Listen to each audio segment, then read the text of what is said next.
इस पूरे निर्वाचन के पर्यवेक्षक के तौर पर आए हरियाणा के पूर्व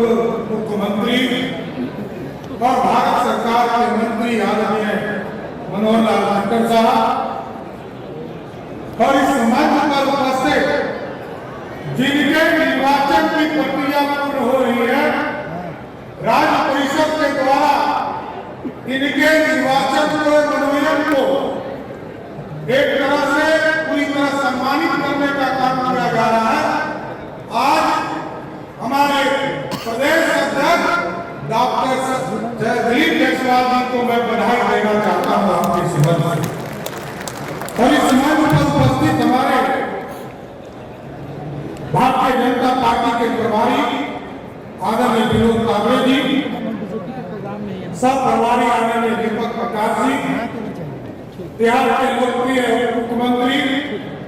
आदरणीय विजय सिन्हा जी, भारत सरकार के मंत्री हम लोगों के नेता आदरणीय गिरिराज सिंह जी, भारतीय जनता पार्टी के पूर्व के अध्यक्ष और भारत सरकार के मंत्री आदरणीय नित्यानंद राय जी, सभी पार्टी के पूर्व अध्यक्षगण, पार्टी के संगठन महामंत्री जी,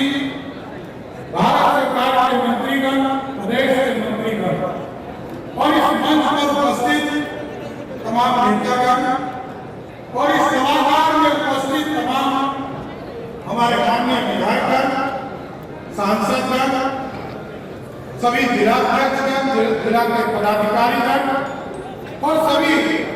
हमारे पार्टी के कार्यकर्ता साथियों, आज ये बड़ा ही हर्ष का समय है हमारे और डॉक्टर दिलीप जायसवाल जी हमारे बाप अध्यक्ष बने और पार्टी के द्वारा इनको लगातार दूसरी बार एक तरह से आप लोगों के आशीर्वाद से, आप लोगों के स्नेह प्यार से एक एक जगह सदस्यता अभियान चलाकर फिर से पार्टी का अध्यक्ष बनाया। मैं आप तमाम लोगों को भी बधाई देना चाहता हूं और दिलीप जी को विशेष तौर पर बधाई देता हूं कि आगे 3 वर्षों तक लगातार पार्टी की सेवा करके आप पार्टी के अध्यक्ष के तौर पर पार्टी को और मजबूत बनाने का काम करें। यहाँ पर 8 पूर्व प्रदेश अध्यक्ष आपके साथ खड़े हैं, आपके पीठ पर खड़े हैं और पार्टी के संगठन की संरचना तो लंबे समय से चल रहा है। पहले मंडल अध्यक्ष हमारे हरियाणा करते थे, 1100 होते थे, आपके नेतृत्व में ये बढ़कर आज हमारे पास 1400 से अधिक हमारे मंडल अध्यक्ष हो गए। आज पार्टी का जिला का संगठन हमारा 45 का हुआ करता था, आपके नेतृत्व में ये बढ़कर अब 52 जिला का संगठन हो गया। हम पूरी तरह भारतीय जनता पार्टी को जनमानस तक, एक एक गांव तक, एक एक वार्ड तक पहुंचाने का संकल्प लेने का काम करें। लेकिन साथियों, इस देश के यशस्वी प्रधानमंत्री जी विकसित भारत का संकल्प लेकर आए और याद कीजिए साथियों, जरूर कहेंगे भारतीय जनता पार्टी के कार्यकर्ता नीचे जाए और कहे कि हम तो कमिटेड लोग हैं। भारतीय जनता पार्टी जनसंघ के रूप में जब 1950 में डॉक्टर श्यामा प्रसाद मुखर्जी ने जो सपना देखा था, समय लगा जरूर, 70 वर्ष लगे, लेकिन जो सपना डॉक्टर श्यामा प्रसाद मुखर्जी ने देखा था उसको नरेंद्र मोदी ने 370 को पाकर पेश किया, उसको सपने को पूरा किया। हम कमिटेड लोग हैं। पंडित दीनदयाल उपाध्याय जी ने अंतिम व्यक्ति तक सामाजिक न्याय पहुंचाने की चिंता जाहिर किया था, अंत्योदय का संकल्प लिया था। सर्वोदय अटल बिहारी वाजपेयी जी ने उस सपने को साकार करने का काम किया और जब ये दोनों सपने साकार हो रहे, आज विकसित भारत का सपना देश के यशस्वी प्रधानमंत्री